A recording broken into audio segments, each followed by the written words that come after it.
The federal government is changing some of its stance on marijuana. What that means for Nevada's cannabis industry and its potential relationship with gaming. That's this week on Nevada Week.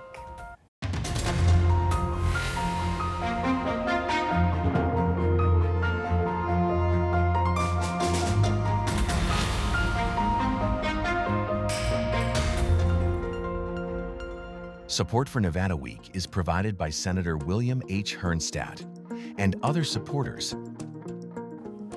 Welcome to Nevada Week. I'm Amber Renee Dixon. In April, under a directive from President Donald Trump, the U.S. Department of Justice reclassified medical marijuana from a Schedule I drug to a Schedule III drug. That means the federal government now recognizes a medical use for marijuana in certain circumstances, and it creates an opportunity for state-licensed medical marijuana businesses to operate under federal rules. But what does that mean for Nevada's cannabis businesses, many of which serve both medical patients and recreational customers? Here to discuss that and the potential rescheduling of marijuana more broadly are Rihanna Durrett, Executive Director of the Cannabis Policy Institute at UNLV, Nevada State Senator Rochelle Nguyen, David Goldwater, owner of Inyo Fine Cannabis Dispensary, and Aisha Goins, an equity and cannabis industry advocate. Thank you all for joining us. Let's start with what has happened, and that is the federal rescheduling of medical marijuana to Schedule III. Rihanna, how big of a deal is that? It's historical, but at the same time, it's going to take time to implement. So the federal government has said this is now Schedule III, but we're still seeing that being implemented. And there's still a lot more questions than there are answers. What is one of the biggest questions, or two of the biggest questions? One of the biggest questions is how does this affect Nevada licensees? They're mostly dual use licensees. They have medical and adult use. What has been rescheduled is medical. So how does that impact the licensees? And we don't have answers. I also serve on Nevada's Cannabis Compliance Board. We have been in discussions with the DEA, and they're not. Just the whole country is waiting to find out. If I'm interpreting it correctly, you would have to separate your medical business from the recreational or retail business, and the tax benefits would only apply to the medical aspect? Is that? It's ambiguous at best. Okay. We'd need probably guidance from the IRS finally, maybe with some help from the state. It would be an administrative nightmare just to kind of separate the two. It's a very challenging situation to have that kind of split up. And I'm also reluctant to call it a tax benefit, because right now it's a tax penalty 280E. We're not treated like other businesses. So just to get equitable tax status would be a great thing for the industry. And you're not treated as another business because marijuana federally is still illegal. It's still a Schedule I narcotic, yeah. Okay. State Senator Rochelle Nguyen, this is an area that you have focused on, the regulation of cannabis and the reforms of that regulation. What are you thinking of for this upcoming session? Is anything possible in relation to what the federal government just did? I think what Rihanna said was accurate. There are so many more questions now on what the impact that this decision on the federal level has on state licensees, what it has to do with regulation, what we need to do. And I feel like over the next couple of months, as we're getting ready for the 2027 legislative session, I'm really going to be talking to the operators, the manufacturers, the people that are in the industry, the advocates, the people that are at this table today to figure out what we need to do to move forward. Whether or not we need to have trigger type legislation that's in place, what kind of changes that we may need to make to our statutes and our regulatory systems, I think are all up for grabs, and we're going to try to make it as smooth as possible for our Nevada businesses and this growing industry. Aisha, where do you think the state should start in relation to what the federal government decided in rescheduling medical marijuana? I'm always going to think about what is in the best interest of small businesses, and then also the second would be criminal justice. So in the interest of small businesses, I just want to make sure that the process is streamlined as much as can be, right? Because it is ambiguous. And then I'm thinking about those persons who are incarcerated and those persons who could be affected by the criminal justice system and how this will affect them in the whole. How would it affect them? Currently, it won't. However, if the industry adapts or adopts different ideas as it relates to policy, it could. And so I'm always thinking strategically about how that could work. Rihanna, we were talking off camera ahead of this, also with you, Aisha, about the Board of Pharmacy, the pharmacy board in Nevada, and how they schedule marijuana. It is still a Schedule I substance according to the state's pharmacy board. Should that change? Yes, it's been rescheduled at the national level. We should follow that. They're clinging on to it for some reason. They've litigated over it. They need to let it go. It's used very selectively. It's used in very few cases. So it's not even something that will make a huge impact, but it should be rescheduled along with the national level. Agreed. Some of the conflicts they have, though, I think in law enforcement, we're sort of torn in the industry because there is a very prolific illicit market that operates all over the place, and they use some of that Schedule I status sometimes to invoke criminal penalties for people who are selling illegally. So it's a challenging balance for law enforcement. I definitely think that Rihanna and Goldwater are absolutely correct, but the concern that I have is going to always be, it's just inequitable, right? So when we're talking about prosecutions, it's always inequitable. And I think that what we should be focused on, again, is how this affects the businesses, because how it affects the businesses is exactly how it's going to affect the community at large. And we have a huge, not to throw a wrench, but we have a huge hemp problem that also adds to how our businesses are able to function. So, that's a concern of mine. Can you elaborate on what it looks like right now as far as how many people are still incarcerated for cannabis offenses? I mean, I don't. Well, there's not a lot of great data on it either, though. Absolutely, and one of those reasons is because what was actually found in the case is oftentimes it's not the first charge, right? They're asked to plead out of that charge to take a larger issue as their first offense. So it's difficult to track what that looks like. But I will say that during COVID, the governor at that time, he pardoned 15,000 small minor cases, right? But also tracking those cases down, those persons who were pardoned is also difficult because of how those cases show up to the prosecuted person. Rihanna, do you want to add to that? I see you nodding. I just know that Nevada Legal Center has done some great work around sealing these cases and obtaining the pardons, but it's exactly what she's saying, that some of the relief has been provided, but we really need a lot further momentum at the federal level to get federal relief. Okay. Yeah, our business has supported the legal center's sealing of records. It's interesting. There is no question, as Aisha points out, that the war on drugs is a complete failure and adversely affected minority communities. That is without question, and it's not a good part of this country's history or this state's history. The challenge today is for legal cannabis operators is we are now asking for more enforcement against an illicit market that's affecting our businesses and it's affecting the state's tax revenue. That's different than kind of how the war on drugs manifested itself and those adverse reactions. But if we are hesitant to enforce the law on the laws that we do have on cannabis, it's going to have an adverse effect on the state's revenues, the business revenues, and I think that's a challenge. I spent nearly a little over 20 years as a criminal defense lawyer, so having seen the impact of a failed war on drugs and honestly, a lot of like policies that we had in the criminal justice like arena collectively, it's incredibly complex.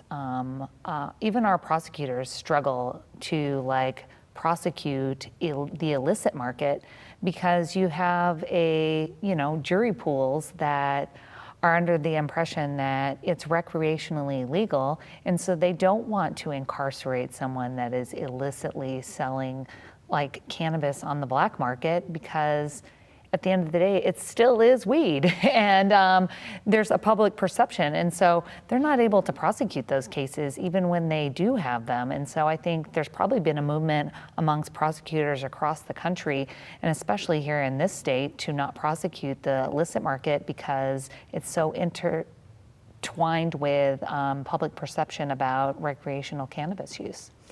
As it stands, recreational marijuana or retail marijuana is a Schedule I drug on the same level as heroin and LSD. Should it be rescheduled to Schedule III, Senator? I'm of the opinion that it should be at this point. There's so many implications, whether it's taxes, regulation, the way we do it. I mean, there's already inequities that we're seeing now. We don't tax other prescription medication, and if this has been rescheduled in its medical like use, why are we still taxing that at the same rate? So there are a lot of it's just incredibly complex. So yes. I've been on this show before talking about psilocybin and magic mushrooms.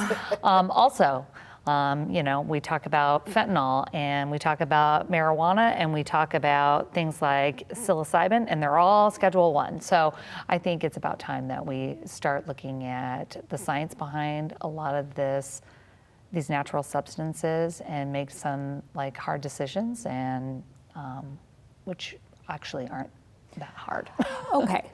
At the same time, though, the Drug Enforcement Administration right now is holding a hearing on whether to reschedule marijuana, all marijuana more broadly, to Schedule III, and that hearing is full of entities that are opposed to that happening, right? Rihanna, what is coming out of those hearings? Why would they only hear from folks who are opposed to it? Yeah, there are different theories on that. Partly this hearing is about rescheduling adult use. Partly it's just about laying a record for future litigation. There will be lawsuits aimed at the rescheduling, both the medical and adult use, and this is providing a record for appeal, or to appeal the administrative law judge's decision. So the theory is that the opponents were called so that they could get their day in court, they could exhaust their administrative remedies, we could move forward. I don't know why you wouldn't also call researchers that have proven the medical benefits and have a more well-rounded hearing, but it's mostly testimony as to opposing rescheduling. Aisha, what do you think the likelihood is of marijuana being rescheduled as a whole to Schedule III? Why do you keep laughing at me?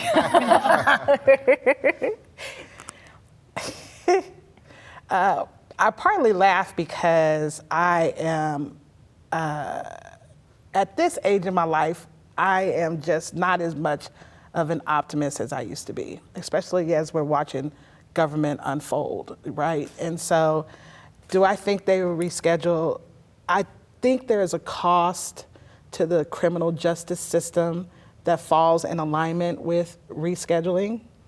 And I don't think that the governmental body wants to take on that cost. What does that cost look like?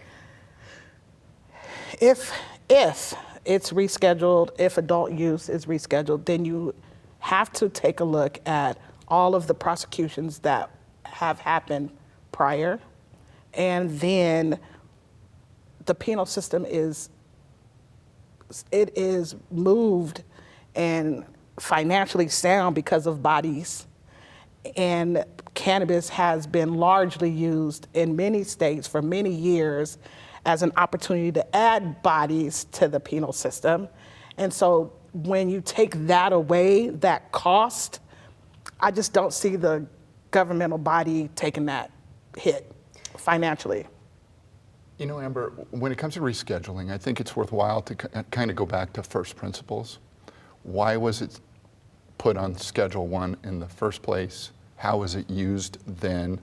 I think any of us, if we review that history, we'd come to the conclusion probably was more arbitrary than based on any reasonable science or public protection, preserving the public. If we could start from first principles now, why do we want to regulate cannabis? Does it belong on Schedule 1? It's certainly, there are things that are important. It's important to protect minors from having too easy access to cannabis. It's important to make sure it's taxed and regulated in a market so that everybody does what they should be doing. It's important to control the quality and protect the public. All those things don't require a Schedule 1 anymore. And doing that with what Aisha said, keeping in mind we don't want to create laws that we end up leveraging different communities adversely through law enforcement, I think would be a worthwhile endeavor on the regulatory front. Senator Nguyen, from the attorney's perspective, what Aisha said, would that have to happen? Cases across the country be pulled and identified for cannabis convictions, and then what kind of work would that take? Or would that not happen in your opinion? I think it would happen, definitely. It would have to happen? I think it would have to happen. I think advocates and people that are working with those communities that have been incarcerated, sometimes for years and years and years, for convictions like this, would demand it happen, and rightfully so. And so I definitely think that is like something that is in consideration. I think there's still like, we're fairly new in this industry, even being recreationally legal. I know we're hitting, more than 10 years, but that is still relatively like a young industry, young perception, and I think it's going to take a lot longer to get there. I also think that, to Goldwater's point, I think it's in the best interest of industry to reschedule. And I want to put this on the record that also it's in the best interest of small businesses to reschedule, right? To have an opportunity for entryway for other persons. So I think that rescheduling could be positive. I just want to make sure that when we're talking about rescheduling now, we're also talking about the impact that it's going to have on all of the commerce, right? Because there's lost tax. I'm not a small cannabis business owner, but I'd like to one day I have friends who are interested. And I am thinking about the lost tax dollars with not having more cannabis businesses. More businesses have access to having businesses, right? There are lost tax dollars, and it could be great for communities and for commerce to reschedule, but I also know the implications of it. It is very complicated, but I also really wanted to say that I completely agree with David that we're not meeting our policy needs by not rescheduling. It's not, I'm not a super advocate of people consuming cannabis. We have policy goals to protect the youth, protect health, and we're not meeting those because we have it illegal and legal at the exact same time. And we're not focusing on the research, the realities. We did ignore the Schaefer Commission and the LaGuardia report, which provided scientific foundations for not having it be treated the same as heroin as a Schedule 1, and we're just ignoring our own policy goals. And it's cliche at this point, but this is in the face of alcohol being legal. And so in the US, we do allow adults to make decisions about consuming intoxicating substances. So I just want to see us say, these are our policy goals, and we need to meet them, and we're not by keeping it where it's at. Okay, let's talk about policy as it relates to cannabis and gaming within Nevada. The 1,500-foot wall is a recent report from the Cannabis Policy Institute at UNLV, and Rihanna, how would you summarize what you found? So Dr. Robin Goldstein helped me prepare this report, which really outlines what are all the ways that we prevent gaming and cannabis from interacting in the state and from taking advantage of maybe some of their business synergies. We don't allow investors to invest in both.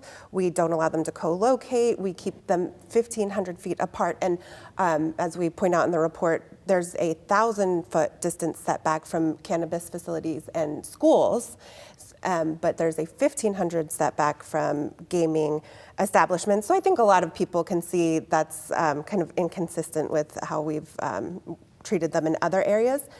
We also don't allow delivery specifically to the Strip corridor. So the Economist opines about the lost potential revenue, the lost opportunities, that when voters passed the initiative petition, a large part of that was likely based on the 42 million visitors we have, and we've set up a lot of roadblocks to our visitors obtaining cannabis.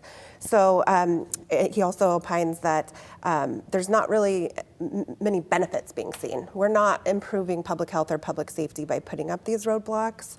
So that's the report in a nutshell. And David, that 1,500-foot wall that we're talking about, how do you think it impacts the illicit market that you are competing against, correct? Amber, absolutely. It has a definite impact. But I don't want to, I think it's a challenge between what's really happening on the street and what we say is happening in the law. What's happening, my friends in gaming, the people that are unrestricted licensees, are pillars of the community. They run outstanding operations. We're talking about casinos. The casino operators, they do a great job in making this town what it is. And they definitely don't want to say to their regulator at the state level that they are going to do anything that is illegal or bad. They can't do that. But what's really happening on the street? What's really happening in their hotels? What's happening is these restrictions are keeping a very well-regulated, legal business from servicing their customers, and someone will fill that space. And the people who are currently filling that space are illegal operators who are selling not just cannabis, but also other types, and taking advantage of tourists and using violence to enforce the things that they want or want to take. They are not checking IDs or checking for or protecting children. And if anybody's walked down the street or through a casino in a while, you can smell what's going on in there. So somewhere along the line, we have to view this as an opportunity of two highly regulated industries who can work together to accomplish the policy goals that Rihanna laid out.